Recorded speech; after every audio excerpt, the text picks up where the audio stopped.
السلام علیکم کلاس. آج ہمارا فرسٹ لیکچر ہے نفسیات کا. کلاس سیکنڈ ایئر کی نفسیات کا ہم آج سے فرسٹ لیکچر سٹارٹ کرنے والے ہیں. ہمارا یہاں پہ پہلا چیپٹر ہے نموئی نفسیات. نموئی نفسیات کی ہم یہاں پہ ڈیفینیشن چیک کریں گے، اس کا اسکوپ چیک کریں گے، پھر اس کے مقاصد دیکھیں گے، اور اس کے علاوہ ہم اس لیکچر میں بالغی کی تعریف، بالغی کے عوامل کون کون سے ہیں، اور بالغی نشوونما میں کیا فرق ہے، اور اس کے علاوہ ہم یہ بھی دیکھیں گے کہ نمو کی کیا تعریف ہے اور نمو سے ریلیٹڈ کون کون سے عوامل ہیں جو انسان کی شخصیت کے اوپر اثر انداز ہوتے ہیں. تو ہم آتے ہیں واپس اپنے چیپٹر کی طرف، جو کہ ہمارا چیپٹر ہے ڈیولپمنٹل سائیکالوجی. جیسا کہ نام سے ظاہر ہے، اردو میں ہم ڈیولپمنٹ کو کہتے ہیں نشوونما، یعنی کہ ایسی نفسیات جس میں کہ نشوونما کے علم کے بارے میں جانا جاتا ہے. نفسیات کی ایسی برانچ، نفسیات کی وہ شاخ جس میں کہ نشوونما کے عوامل کا مطالعہ کیا جاتا ہے، اسے نشوونما کی نفسیات کہتے ہیں. یہ تو ہو گئی ایک بہت سادہ سی ڈیفینیشن. جب ہم اپنی اس بک کے اوپر غور سے دیکھتے ہیں کہ نشوونما کی نشوونما کی نفسیات کی کیا تعریف ہے، تو یہاں پر ہمیں اس کی جو نفسیات کی جو مین ڈیفینیشن ہے، جو کہ جس میں کہ نفسیات کی تعریف کے تمام پہلوؤں کا احاطہ کیا گیا ہے، وہ ہے ہرلاک کی ڈیفینیشن. ہرلاک نے 1975 میں اس کی جو تعریف بیان کی ہے وہ کچھ اس طرح سے ہے: انسان کے وجود میں آنے سے لے کر اس کی موت تک نشوونما، پختگی اور عمر کے مختلف ادوار کا تفصیل سے مطالعہ کرنے والی شاخ نشوونما کی نفسیات کہلاتی ہے. اور صرف یہی نہیں، بلکہ نفسیات کی یہ شاخ ادراکی یعنی ادراک سے ریلیٹڈ، معاشرتی معاشرے سے ریلیٹڈ، اور زندگی کے دیگر تقاضوں پر بحث بھی کرتی ہے. نفسیات کی یہ تعریف دی تھی ہرلاک نے، جو کہ ہم نشوونما کی ایک ڈیپر ڈیفینیشن کے طور پر نشوونما کی نفسیات کے لیے ہم استعمال کریں گے اپنے شارٹ کوسچنز کے لیے.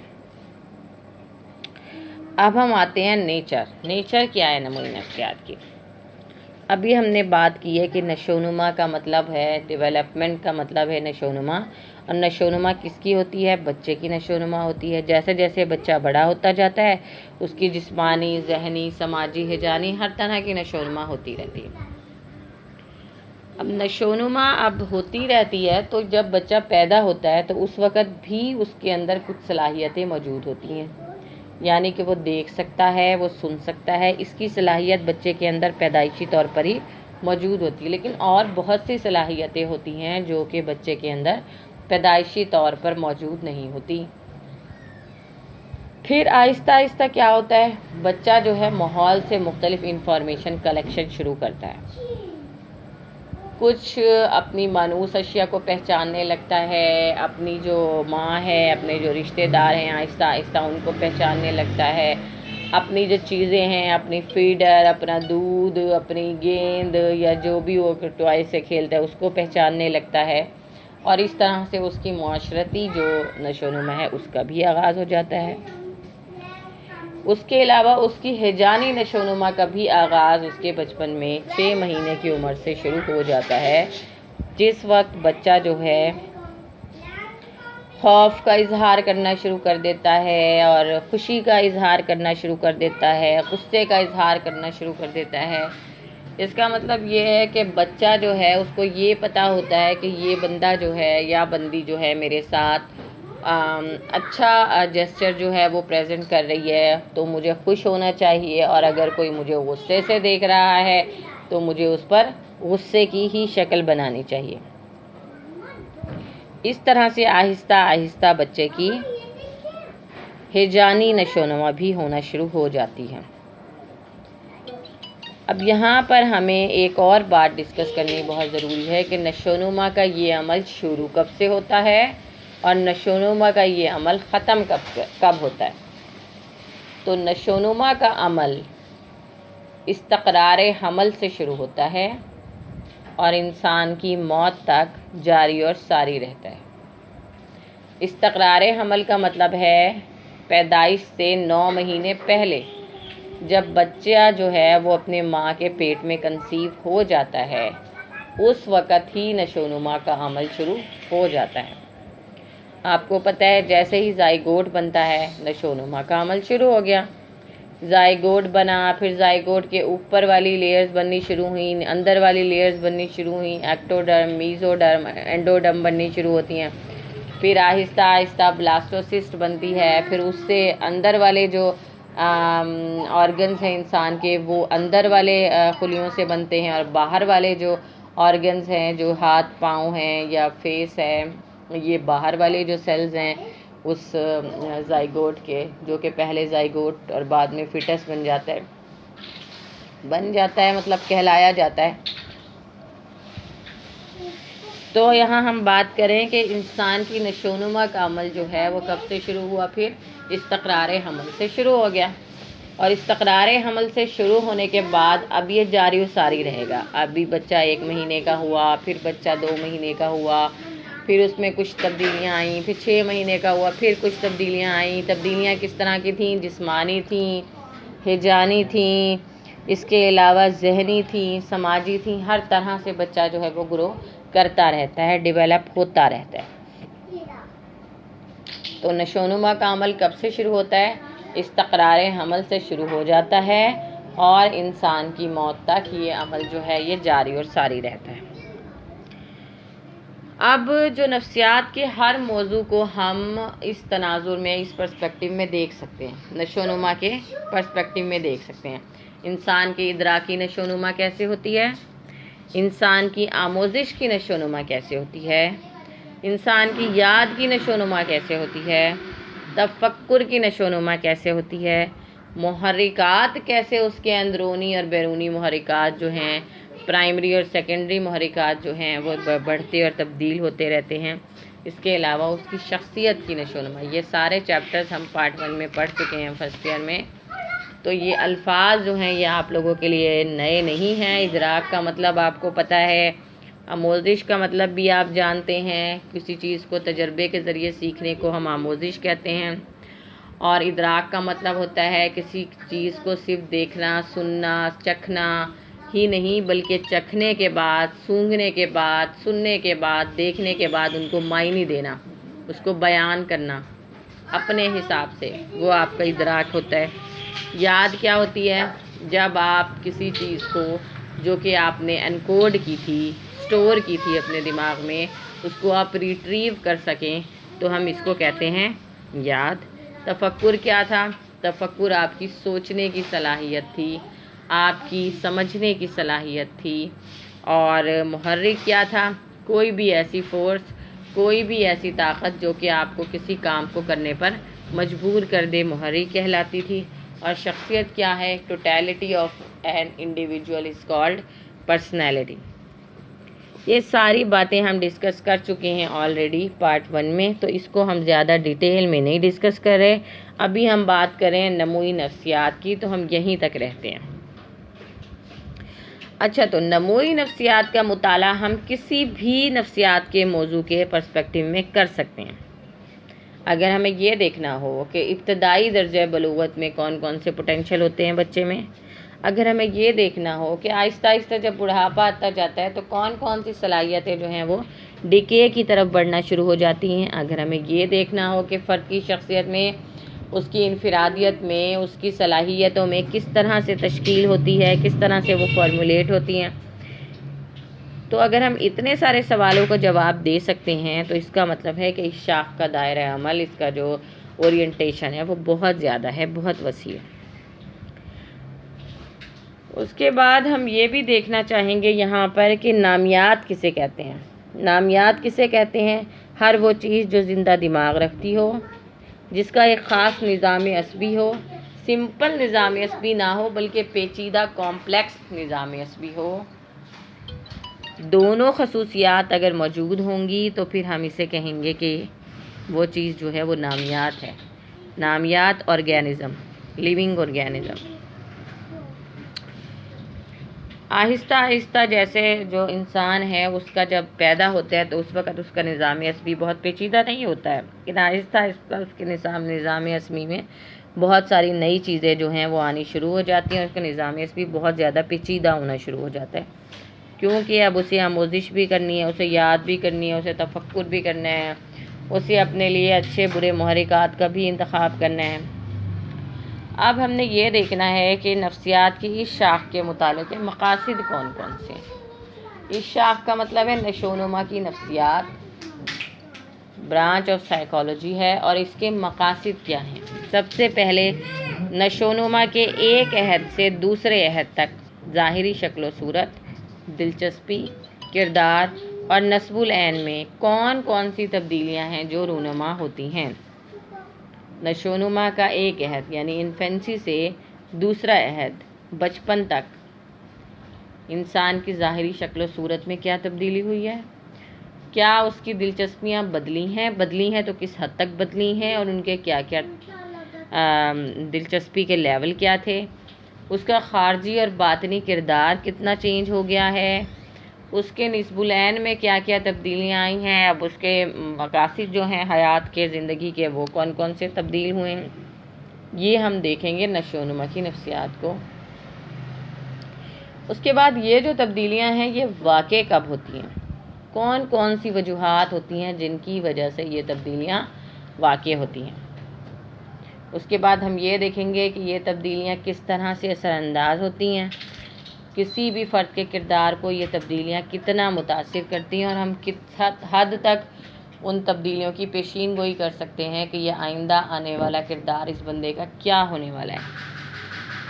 اور آخری ہمارا مقصد تھا کہ یہ تبدیلیاں کون سی تبدیلیاں جو ظاہری شکل و صورت میں تھیں، جو دلچسپیوں میں تبدیلی ہو رہی تھی، جو کردار بدل رہا تھا، جو نصب العین بدل رہے تھے، یہ تبدیلیاں جو ہیں کیا یہ انفرادی ہیں، کیا یہ اس بندے سے یا اس خاص شخصیت سے ہی ریلیٹڈ ہیں، یا یہ تبدیلیاں یونیورسل ہیں، یعنی کہ ان تبدیلیوں کو ہم ہر بندے پہ، ہر اس خاص ایج کے بندے پہ جنرلائز کر سکتے ہیں، اپلائی کر سکتے ہیں کہ ایک بندہ اگر 6 سال کا ہوگا تو اس میں یہ مندرجہ ذیل تبدیلیاں ہونی ہیں.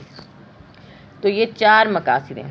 پہلا کیا تھا، کون کون سی تبدیلیاں ہونی ہیں، پھر تبدیلیاں ہونی کب ہیں، وجوہات کیا ہیں، اور یہ تبدیلیاں اثر انداز کس طرح سے ہونی ہیں، اور کیا یہ تبدیلیاں انفرادی ہیں یا ان کی نوعیت عالمگیر ہے. ابھی تک ہم نفسیات کی شاخ کی ڈیفینیشن پڑھ چکے ہیں، اس کی نیچر پڑھ چکے ہیں، اور ہم یہ بھی دیکھ چکے ہیں کہ اس کا سکوپ کتنا ہے، اور لاسٹ میں ابھی ہم نے ڈسکس کیا کہ نشوونما کی نفسیات کے مقاصد کون کون سے ہیں. اب ہم بات کریں گے بالیدگی کی. بالیدگی کی تعریف جب ہم کرنے لگتے ہیں تو ہمیں اس میں 2 کانسیپٹس جو ہیں وہ ہمیں کلیئر کرنے پڑیں گے. پہلا کانسیپٹ ہے کمیتی لفظ اور دوسرا ہے کیفیتی. کمیتی کا مطلب ہے کوانٹیٹیو، مینز کوئی بھی ایسی چیز جس کو کہ آپ کمیت میں بیان کر سکتے ہو، مینز اس کو آپ کوانٹیفائی کر سکتے ہو، تعداد لکھ سکتے ہو، ایگزیکٹلی ڈیجٹ بتا سکتے ہو کسی چیز کے بارے میں کہ یہ اتنا تھا اب اتنا ہو گیا ہے، کم یا زیادہ. اس کو ہم کہتے ہیں کہ یہ جو ڈیٹا ہے یہ کوانٹیٹیو ہے، مینز کمیتی ہے. تو جب ہم بالیدگی کی بات کریں گے تو ہم اس میں صرف یہی دیکھیں گے کہ بالیدگی کا مطلب ہے انسان کے اندر ہونے والی کمیتی تبدیلیاں. جیسے آپ کا وزن، آپ اپنے وزن کو کوانٹیفائی کر سکتے ہیں، آپ ڈیجٹ میں بیان کر سکتے ہیں کہ آپ کا پچھلے مہینے وزن 34 تھا، اب آپ کا 35 ہو گیا ہے، یا 33 ہو گیا، یا 32 ہو گیا، یا 36 ہو گیا. مینز آپ نے ایک ڈیجٹ میں بیان کر دیا، آپ کا وزن ہی نہیں بلکہ آپ کا قد، آپ کا 5 فٹ 3 انچ قد ہے، آپ کا 4 فٹ 9 انچ قد ہے، آپ نے ان کو الفاظ میں نہیں، آپ نے ان کو ڈیجٹ میں بیان کیا۔ اور اس کے علاوہ آپ کا قد ہو گیا، آپ کا وزن ہو گیا، اور اس کے علاوہ ہمارے جو اندرونی اعضاء ہیں ان کا بھی ایک خاص حجم ہے، ان کا بھی ایک خاص والیوم ہے، اس کو بھی ہم الٹرا ساؤنڈ کی مدد سے کوانٹیفائی کر سکتے ہیں کہ کتنا آپ کے لیور کا وزن ہے یا سائز ہے، اور کتنا جو ہے وہ آپ کی کڈنیز کا سائز ہے وغیرہ وغیرہ۔ اس کے بعد ابھی ہم یہ دیکھنے والے ہیں کہ بالغی کے کون کون سے فیکٹر ہیں جو کہ روزمرہ زندگی میں بہت آسانی کے ساتھ استعمال ہوتے ہیں اور ہمارے لیے بالکل بھی نئے نہیں ہیں، جن میں پہلا جو اس میں ہم دیکھیں گے وہ ہے چینج۔ چینج کیا ہوتا ہے؟ تبدیلی۔ کس چیز میں تبدیلی؟ آپ کے کردار میں تبدیلی۔ کردار میں تبدیلی کب ہوگی؟ جب آپ کی گروتھ ہوگی۔ گروتھ ہوگی، آپ کا جسم بڑھے گا، آپ کے دماغ کا وزن بڑھے گا، آپ کے دماغ کا سائز بڑھے گا، آپ کے ہاتھ پیر بڑھیں گے، تو وہ کام جو آپ 6 سال کی عمر میں نہیں کر سکتے تھے وہ اب 12 سال کی عمر میں کر سکتے ہیں۔ مینز آپ کے کردار کے کچھ وظائف تھے جو کہ تبدیل ہو رہے ہیں، کس وجہ سے؟ بالغی کی وجہ سے۔ صرف کرداری وظائف ہی نہیں بدلتے بلکہ اور کیا کیا چیزیں بدلتی ہیں؟ آپ کی کیپیسٹی بدلتی ہے، آپ کی اہلیت بدلتی ہے۔ کس قسم کی اہلیت ہے یہ؟ وقوفی اہلیت ہے، سوچنے، سمجھنے، تدبر کرنے، تفکر کرنے کی صلاحیت۔ یہ بھی کیا ہے؟ بالغی کی وجہ سے ہی بڑھتی ہے۔ اس کے علاوہ آپ کے جو روزمرہ کے جو وظائف ہیں جو کہ آپ نے روزانہ سر انجام دینے، چاہے وہ آپ اپنے انٹرسٹ کی وجہ سے سر انجام دے رہے ہیں یا آپ اس لیے سر انجام دے رہے ہیں کہ یہ آپ کی جاب کا حصہ ہے، یا آپ اس لیے سر انجام دے رہے ہیں کیونکہ آپ نے جو گھر کے روزمرہ کے کام نپٹانے ہیں یہ اس کے لیے ضروری ہیں۔ تو ان سارے کاموں کے لیے بھی کیا ضروری ہے؟ ایک پختگی ضروری ہے جو کہ عمر کی وجہ سے آنی ہے، اور عمر جو ہے کس سے ریلیٹڈ ہے؟ آپ کی تبدیلیاں اگر آپ کے جسم میں پراپر ہو رہی ہیں تو اس کا مطلب ہے کہ آپ کی جو ایج ریلیٹڈ جو میچوریشن ہے وہ بھی ہو رہی ہے۔ اس کے بعد ہے نیکسٹ ہمارے پاس یہاں پر ایک اور فیکٹر ہے جو کہ بالغی کے لیے ہم استعمال کرتے ہیں، جس کا نام ہے ڈیولپمنٹ، نمو۔ نمو اور بالغی کو ہم ایک ہی معنوں میں تو نہیں لے سکتے، لیکن ہم یہ ضرور کہہ سکتے ہیں کہ بالغی جو ہے وہ سٹارٹنگ ہے نشو نما کا۔ اگر بالغی ہوگی تو ہی آپ کی نشو نما ہوگی۔ ایسا نہیں ہو سکتا کہ آپ کے دماغ کا سائز جو ہے وہ تو نہیں بڑھ رہا، وہ تو 1 سال کے بچے جتنا ہے، لیکن آپ اس سے نشو نما جو ہے وہ آپ اس سے ایکسپیکٹ کریں 3 سال کے بچے والی۔ تو نشو نما جو ہے یہ بھی کس سے ریلیٹڈ ہے؟ آپ کی بالغی کے روزمرہ عوامل سے۔ اور ہمارے پاس یہاں پر لاسٹ جو ایک روزمرہ فیکٹر ہے وظائف کا وہ ہے وراثت۔ بہت سارے ایسے چیزیں ہوتی ہیں، بہت سارے ایسے اوصاف ہوتے ہیں جو ہمارے اندر صرف ورثے سے ہی منتقل ہوتے ہیں، اور یہ بالغی میں بھی بہت اہم کردار ادا کرتے ہیں، کیونکہ ہمارے اندر کچھ تبدیلیاں ہوتی ہیں جو کہ ہمارے صرف ورثے سے ہی منتقل ہو سکتی ہیں۔ جیسے اگر آپ کی مدر جو ہیں وہ بہت اچھی پینٹر ہیں تو ہو سکتا ہے کہ آپ کے اندر بھی وہ کریٹیوٹی، چاہے وہ پینٹنگ کے حساب سے نہ آئے، وہ سٹوری رائٹنگ کے حساب سے آ جائے، وہ پوئٹک جو انسپریشن ہے اس کے صورت میں آ جائے، یا کسی بھی فارم میں آ جائے، تو یہ آپ کے کس وجہ سے آئی ہے؟ یہ اس وجہ سے آئی ہے آپ کے اندر یہ صلاحیت، یہ خصوصیت، کیونکہ آپ کی ورثے میں سے جو ہے کچھ جینز تھے جو کہ اس خاص صلاحیت سے ریلیٹڈ تھے، اس کریٹیوٹی سے ریلیٹڈ تھے، وہ اب آپ کے اندر وہاں سے منتقل ہو گئے ہیں۔ تو ابھی اگر ہم اس کا دوبارہ سے اس کو ریوائز کرنا شروع کریں تو ہم نے آج کیا کیا دیکھ لیا ہے؟ ہم نے نشو نما کی تعریف، نیچر، اسکوپ اور اس کے علاوہ ہم نے نشو و نما کے مطالعے کے مقاصد 4 دیکھے ہیں. پھر ہم نے بالیدگی کی تعریف دیکھی ہے، بالیدگی کے عوامل چیک کیے ہیں، اور اس کے علاوہ ہم نے یہ بھی دیکھا ہے کہ بالیدگی میں اور نشو و نما میں فرق کیا ہے. بالیدگی جو ہے وہ صرف اور صرف کمیتی نشو و نما کو کہتے ہیں، جبکہ جو آپ کا نشو و نما ہے اس میں ہم کمیتی اور کیفیتی دونوں کی دونوں تبدیلیاں جو ہیں وہ ڈسکس کرتے ہیں. نشو و نما کو ہم نیکسٹ لیکچر میں ڈیفائن کریں گے. ابھی ہمارا لیکچر جو ہے وہ یہاں پر اینڈ ہو رہا ہے.